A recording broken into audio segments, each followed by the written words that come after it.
Can start now అమ్మా. Praise the lord అందరికి. Praise the lord అమ్మా. అయితే ఈ రోజు నేను తీసుకున్న వాక్య భాగం ఏంటంటే 2 కొరింథీ 7:10. దీన్ని నేను చదువుతాను.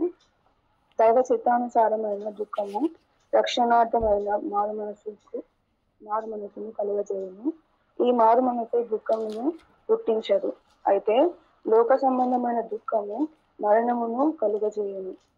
ఈ వాక్యం ద్వారా నాకు ఇక్కడ మనకు కనిపిస్తున్నది రెండు కాంట్రాస్టింగ్ అంటే ఆపోజిట్ గా ఉన్నటువంటి ప్రేయర్స్ అన్నమాట. అంటే దుఃఖము ఒకటేమో దైవానుసారంగా ఉన్నటువంటి దుఃఖము, మరొకటేమో లోక సంబంధమైనటువంటి దుఃఖము. అయితే ఈ దైవానుసారమైనటువంటి దుఃఖము మనకి నార్మల్ గా మన జీవితాన్ని మారుస్తుంది, మారు మనసుని ఇస్తుంది, తర్వాత మనకి రక్షణను కూడా కలుగజేస్తుంది అని వాక్యం చెప్తుంది. అయితే ఇది మనకి దైవ చిత్తానుసారమైనటువంటి దుఃఖం కలిగి మనం ప్రార్థించినప్పుడు మళ్ళీ తిరిగి దుఃఖం అనేది మనకి ఉండదు అని కూడా చెప్తుంది. అయితే లోక సంబంధమైనటువంటి దుఃఖం ఎలా ఉంటుందంటే మనకి మరణాన్ని కలుగజేసేటట్టుగా ఉంటుందని ఇక్కడ వాక్యంలో చెప్పబడుతుంది. అయితే మనకి ఇక్కడ నేను రెండు ఆపోజిట్ అయినటువంటి ఈ యొక్క దుఃఖంలో ఇద్దరిని చూపించాలని ఆశపడుతున్నాను. ఒక ఫస్ట్ దైవ చిత్తానుసారమైన దుఃఖము ఎవరు చేశారు అని అంటే పేతురు. తర్వాత లోక సంబంధమైనటువంటి దుఃఖం ఎవరికి కలిగింది అని అంటే ఇస్కరియోతు యూదాకి. అయితే ఈ యొక్క నార్మల్ గా పేతుని మనం ఎగ్జాంపుల్ గా తీసుకున్నప్పుడు యేసయ్య తనకు చెప్పింది క్రూసిఫిక్షన్ అంటే సిలువ వేయకం ముందే యేసయ్య తనకి 3 సార్లు నువ్వు నన్ను డినై చేస్తాను, నేను తెలియదు అని చెప్తావు అనేసి పేతుడితో యేసయ్య చెప్పి అన్నాడు. అయితే ఆ టైంలో నార్మల్ గా పేతుడు లేదు దేవాను అసలు అట్లా చేయను, నేను చనిపోతా కానీ నేను అట్లా డినై చేయను అని పేతుడు అంటాడు. అయితే ఇంకోటి ఏంటంటే ఇస్కరియోతు యూదా కూడా ఏంటిది యేసయ్యతోని మినిస్ట్రీ స్టార్ట్ అయినప్పటి నుండి నడిచిన వాడే ఇస్కరియోతు యూదా కూడా. అయితే ఇక్కడ గాడ్లీ సారో ఏంటిది అని అంటే దైవ చిత్తానుసారమైన దుఃఖము పేతురు కరెక్ట్ గా కండిషన్ లో వచ్చినప్పుడు క్రీస్తుని సిలువ వేసే టైం కన్నా బిఫోర్ అంటే హింసిస్తూ కొరడాలతో కొట్టేటప్పుడు ఆ టైంలో పేతురు అక్కడ ఉన్నటువంటి ఏం జరుగుతుందో చూద్దాము, మొత్తం అంతా ఏమైతుందో చూద్దాం అనేసి పేతురు వచ్చి అక్కడ ఉంటాడనమాట. అక్కడ ఉన్నటువంటి పేతురు నార్మల్ గా తను అక్కడ ఒక చిన్నది అని రాసి ఉంటుంది. తర్వాత కొందరు గుంపుగా కూర్చున్నప్పుడు ఒక ఆమె అడిగినట్టుగా ఉంటుంది. తను అక్కడ నుండి పేతురు అక్కడ నుండి లేచి వెళ్ళేటప్పుడు కూడా ఒక నార్మల్ గా ఒక వ్యక్తి లేదా కొందరు అడుగుతారు అనమాట, నువ్వు గలీలియా ప్రాంతం నుండి వచ్చినావు కదా, నువ్వు క్రీస్తు వాడవు అనుకుంటూ తనని ఐడెంటిఫై చేసేస్తారనమాట. సో కానీ పీటర్ ఏం చేశాడు అంటే లేదు నాకు అసలు యేసయ్య అంటేనే తెలియదు అనుకుంటూ తన కర్సెస్ కూడా స్టార్ట్ చేశాడు. అంటే ఇలా ప్రామిసెస్ చేయడము, నార్మల్ గా తెలుగులో అంటాం కదా అమ్మ తోడు నాకు తెలియదు అనుకుంటా, అట్లాంటి కండిషన్ లో కూడా పీటర్ మాట్లాడుతూ ఉంటాడు అనమాట. అయితే ఈ 3 అయిన తర్వాత కరెక్ట్ గా కోడి కూయగానే తనకి జ్ఞాపకం వస్తుంది. ఏంటిది అంటే క్రీస్తు చెప్పింది 3 times అసలు నన్ను ఎరుగవు అని చెప్పింది కదా యేసయ్య అని చెప్పి గుర్తొచ్చి చాలా దుఃఖపడ్డారు అనమాట. నాకు నార్మల్ గా ఇంగ్లీష్ లో ఒక వర్డ్ ఉంటుంది, దీంట్లో ఏమని ఉంటుంది అంటే he went outside and wept bitterly అని ఉంటది.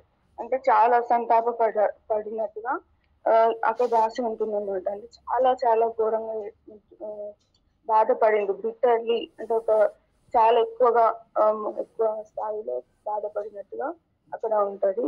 అయితే ఇక్కడ మనకి ఏంటిది చూస్తున్నాము అంటే పేతురు దైవ చిత్తానుసారమైనటువంటి దుఃఖంను కలిగి ఉన్నాడు. ఎట్లా అంటే తనకు మారు మనసు కలిగింది, అదే నేను రాంగ్ చేసిన అన్నటువంటి ధోరణిలోకి వచ్చి మళ్ళీ మంచివాడిగా అయ్యిందనమాట. అంటే దైవ చిత్తానుసారమైనటువంటి దుఃఖం అనేది రక్షణను కలుగజేసేలాగా మన మనసుని మారుస్తుంది అనేసి చెప్పడానికి పీటర్ ఒక ఎగ్జాంపుల్ అని చెప్పొచ్చు మేము. అయితే నెక్స్ట్ సెకండ్ థింగ్ ఏంటిది అని అంటే మనకి ఇస్కరియోతు యూదా లోక సమానమైనటువంటి దుఃఖము కలిగి ఉన్నాడు. అంటే ఆయనకు ఛాన్స్ ఇవ్వబడింది, దేవుని అప్పచెప్పిండు. ఆ తర్వాత ఇంకా తనకి ఇంకా టైం ఉంది. పీటర్ ఎట్లయితే వచ్చి అక్కడ హై ప్రీస్ట్ వాళ్ళ ఇంటి దగ్గర అంతా ఉండి అన్ని అబ్జర్వ్ చేస్తూ ఉన్నాడు, అట్లా ఇస్కరేత్ యూదాకి కూడా ఆ ఛాన్స్ దొరికింది, కానీ యూటిలైజ్ చేసుకోలేదు. అదొకటి. ఇంకొకటి ఏంటిది అంటే, పేతురు ఎలాగైతే దుఃఖపడ్డాడో, ఇస్కరేత్ యూదా కూడా రియలైజ్ అయింది ఏమని అంటే, ఒక ఇన్నోసెంట్ గా, అంటే ఒక ఏ తప్పు చేయనటువంటి వ్యక్తిని నేను సిలువ చెప్పాను. అప్పటి వరకు సిలువ వేస్తారని తెలియదు అనుకుంటా నాకు తెలిసి. అయితే అప్పచెప్పానన్నటువంటి బాధ తనని చాలా హార్ట్ ని బ్రేక్ చేసి హై ప్రైస్ వాళ్ళ దగ్గరికి వెళ్ళేసి, అక్కడ ఉన్నటువంటి సెన్హాడ్రిన్ కానీ అక్కడికి వెళ్ళినటువంటి వాళ్ళ దగ్గరికి వెళ్ళి ఆ పైసల్ని నాణ్యాలని అక్కడ పడేశారనమాట. పడేసి ఏమంటే క్రూసిఫై చేయొద్దు అన్న రీతిగా ఆయన, నేను అనవసరంగా ఇన్నోసెంట్ బ్లడ్ ని అప్పచెప్తున్నాను అయితే చెప్పి ఉంటాడు. అయితే వాళ్ళంటారు, ఏమని అంటారు అంటే, అయితే మాకేంది అది, అంటే మాకేం అవసరం లేదు, అది నువ్వు అప్పచెప్పినావు అంతే అయిపోయింది, నీ దారి నువ్వు చూసుకో అన్నట్టుగా మాట్లాడతారు అనమాట. అయితే అక్కడ కూడా ఆ మూమెంట్ లో కూడా ఇస్కరేత్ యూదా అంటే దేవుణ్ణి సంప్రదించవచ్చు, అంటే దేవుని దగ్గరికి రావచ్చు, తను క్షమాపణ కోరొచ్చు, దైవ చిత్తానుసారమైనటువంటి దుఃఖము కలిగి ఉండొచ్చు.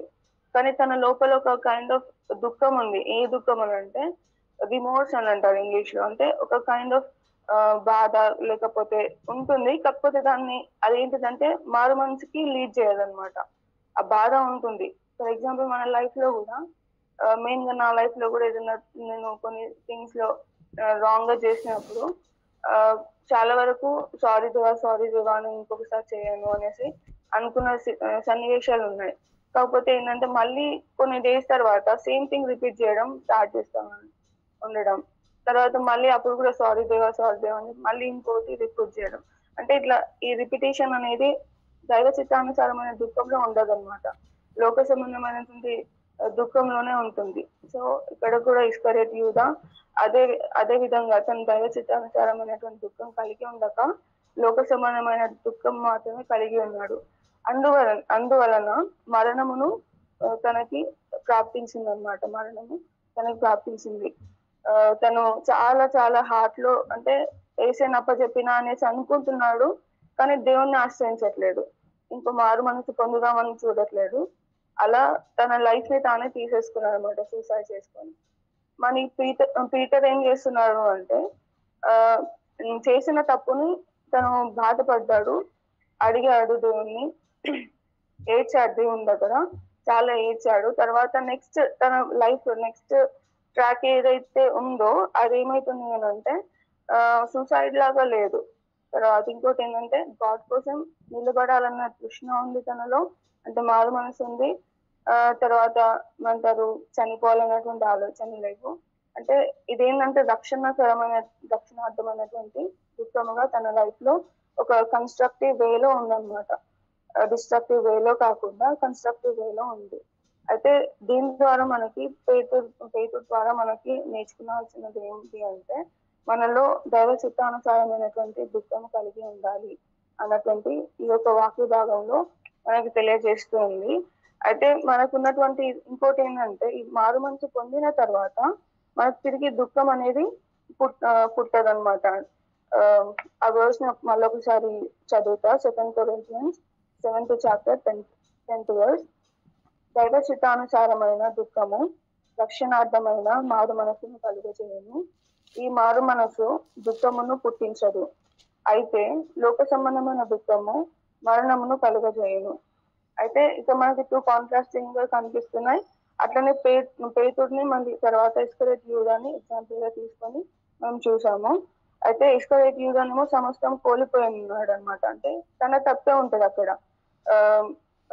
ఏమంటారు, తను బిట్రే చేయడమే కాకుండా తన ఏసైని తర్వాత ఆశ్రయించేటువంటి ఛాన్స్ ఉన్నప్పటికీ కూడా తను యూటిలైజ్ చేసుకోలేదు, అంత దూరం ఆలోచించలేదు. ఏంటంటే లోక సంబంధంగా ఉన్నటువంటి దుఃఖం తనకు ఉంది కాబట్టి అంత దూరంగా అంత ఏమంటారు మంచిగా అంత మార్చబడుదాము అంటూ ఏం ఆలోచించలేకపోయాడు. ఇంకొకటి చిన్న వర్డ్స్ నేను చదవాలని ఆశపడుతున్నాను. నిన్న మాకు కాటేజ్ ప్రేయర్ మీటింగ్ జరిగింది నైట్. అక్కడ మా పాస్టర్ అంకుల్ తీసుకున్న వచనం ఒక్కసారి చదివేసి మనకి ప్రేయర్కి కొనసాగుదాం.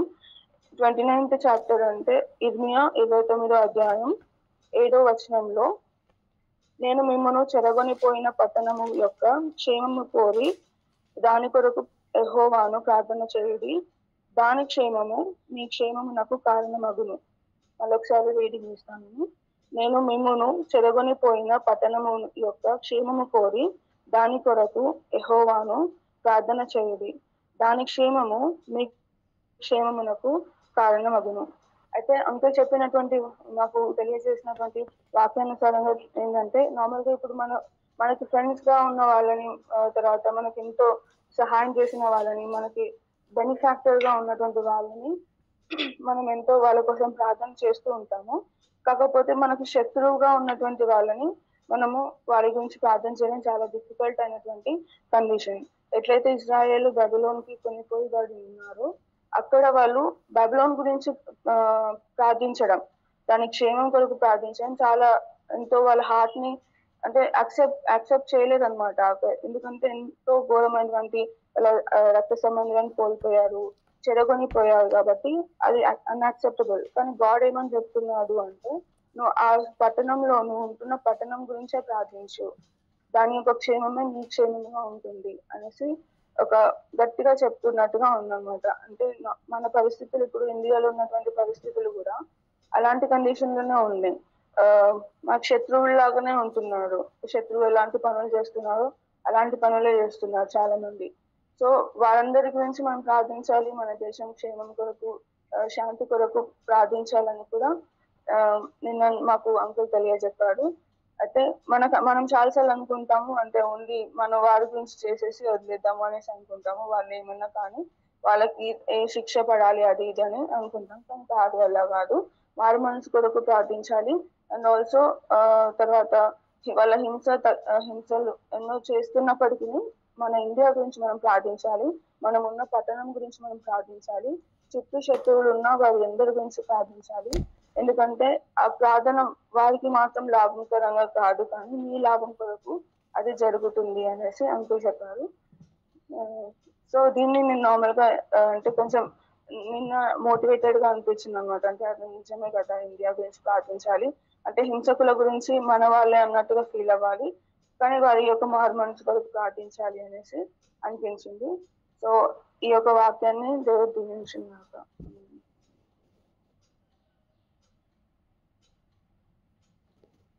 Thank you sister. నిజమే కదా, దేవుడు మనతో మాట్లాడిన ప్రకారము నిజంగా రెండు సిచ్యువేషన్ మనము చూస్తూ వచ్చాం. నిజంగా దైవ చిత్తానుసారమైనటువంటి దుఃఖము మరియు ఈ లోక సంబంధమైనటువంటి దుఃఖం గురించి మనకు సిస్టర్ వివరించారు. మనం చూసుకున్నట్లయితే దైవ చిత్తానుసారమైనటువంటి దుఃఖము దేవుని యొక్క పని విషయం అయితేనేమి, దేవుని కొరకు నిలబడినప్పుడు మనకు వచ్చేటువంటి టెంప్టేషన్స్, శ్రమలు, తర్వాత వీటన్నిటిని మనము ఓర్చుకున్నప్పుడు లేదా వచ్చే శ్రమల్లో ఉన్నటువంటి దుఃఖము అది మనం అందుకే మారు మనసు రక్షణ భావం కలగజేస్తానని ఈ వాక్యం తెలుస్తుంది కదా. సో అందుకే భిన్నమైన ముఖము అంటాడు. కాబట్టి తద్వారా మన హృదయాన్ని శుద్ధిపరచడానికి కూడా ఒకసారి రాస్తాడు. దీన్ని బట్టి మనం ఏంటంటే దుఃఖపడువారు ధన్యులు అని కూడా వాళ్ళు దేవుని చూసేదని కూడా మత్తయి సువార్త ధన్యతల్లో మనము చూస్తూ ఉంటాం కనుక. ఎందుకంటే ఈ విధంగా రాస్తాడు. ఇంకోటి మనం చూసినట్లయితే ప్రసంగిలో కూడా ఒక మాట రాస్తాడు, ప్రలాపించుతున్న ఇంటికి వెల్లుడి, విందు జరుగుతున్న ఇంటికి పోవట కంటే ప్రలాపించడం అంటే దుఃఖం. అక్కడ కూడా ఎవరైనా చనిపోయినప్పుడు ఎంతో ఆ ఇంట్లో గృహంలో దుఃఖం ఉంటుంది, బాధ, వేదన ఉంటుంది. వీటన్నింటినీ ఎందుకంటే అలా వెళ్ళమని చెప్పడం కారణం, దానికి నెక్స్ట్ జనరేషన్ గురించి ఆలోచిస్తారు. దుఃఖం అంటే రేపు నాకు కూడా ఈ యొక్క మరణము సంభవిస్తుంది.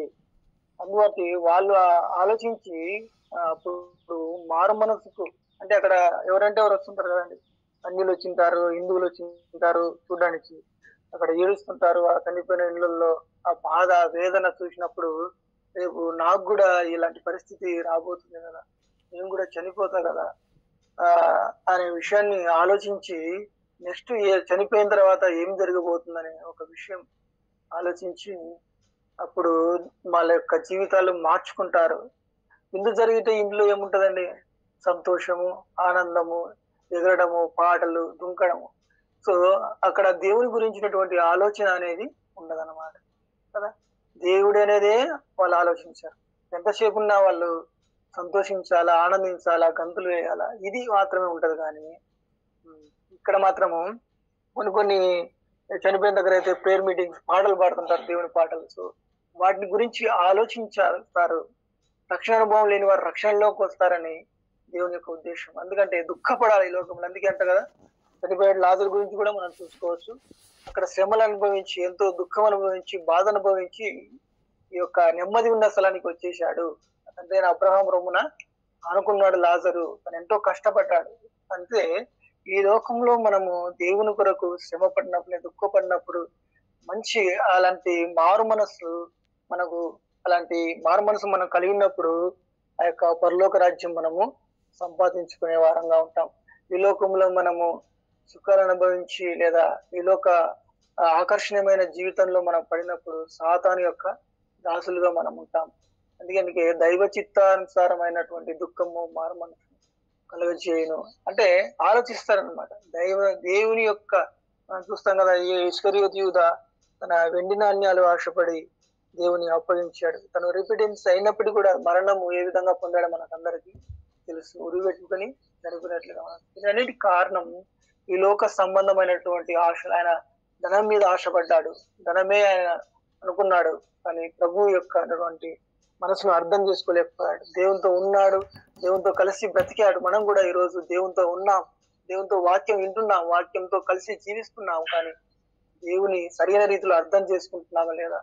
నిజంగా భారము, ఆ దుఃఖము మనకు ఉందా లేదా? ఆత్మలు నశించే ఆత్మల పట్ల భారము, కన్సర్న్ కలిగి ఉన్నామా లేదో మనం ఆలోచించాలి. అదేవిధంగా పేతురు కూడా నిజంగా దేవుని గురించి ఆలోచించాడు. తను చక్కగా దేవుని దగ్గర రిపెంటెన్స్, దేవునితో కలిసి జీవించాడు. కాబట్టి తను ఆ యొక్క దేవునితో ఉన్నట్లుగా మనం చూస్తాం కదండి. నిజంగా ఇలాంటి మనస్సు, దేవుని కొరకు తీసుకున్నటువంటి నిర్ణయాలు, ఆ మారిన మనసు, అందుకే మారిన మనసు దేవునికి ఎంతో ఇష్టమనే విషయాన్ని బైబిల్ గ్రంథం తెలియజేస్తుంది.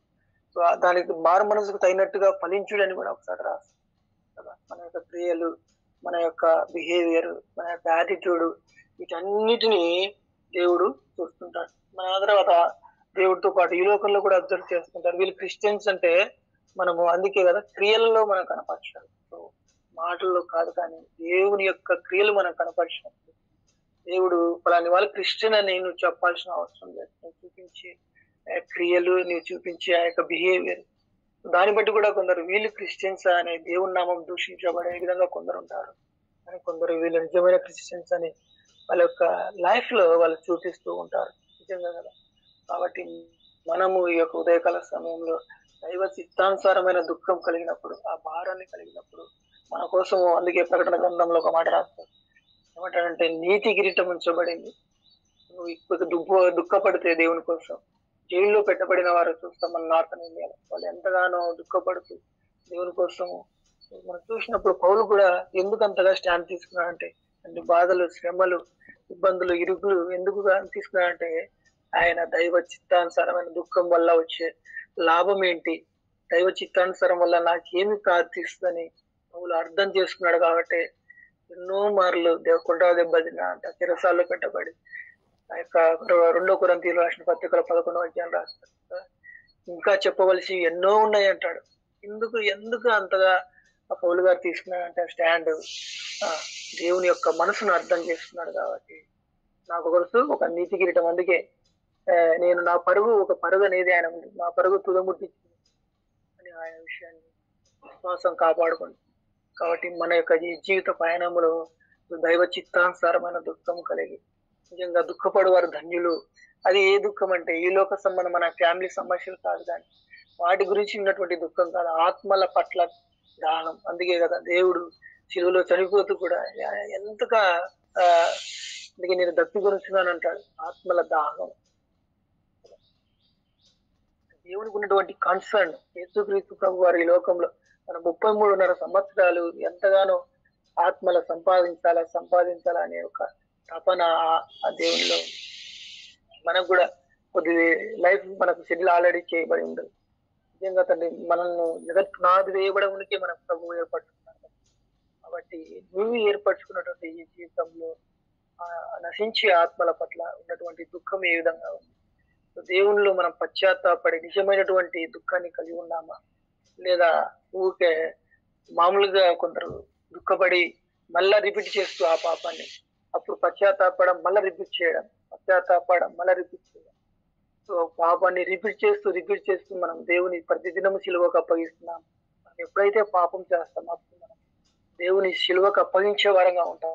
కాబట్టి ఉదయకాల సమయంలో దేవుని కొరకు నిలబడినప్పుడు మన పాపాలు ఒప్పుకొని ఒక్కసారిగా విడిచిపెట్టి మనం జీవించడానికి ప్రయత్నిద్దాం. అలాంటి దేవుని కోసం మనం ప్రార్థించాలి. అలా చేయాలంటే ప్రతిదినము దేవుని వాక్యం చదవాలి, ప్రతిదినము దేవునిలో కన్నీటితో ప్రార్థనలో గడపాలి. అప్పుడు మాత్రమే మనము ఆయనలో అంతకట్టబడి ఉంటాం. కాబట్టి ఉదయకాల సమయంలో మనం జీవితాలు పరీక్షించుకుంటూ దేవునిలో దుఃఖపడుతూ ఆయన సన్నిధికి చేరడానికి ప్రయత్నిద్దాం. అలాంటి కృపా దేవుడు మనకు అనుగ్రహించలాగున ప్రార్థిస్తాం. ఇప్పుడు మన మధ్యలో ఉన్నటువంటి ప్రార్థన అంశాలన్నింటినీ మనకు తెలుసు, మనకు గ్రూప్ లో పంపబడి ఉన్నాయి కదండి.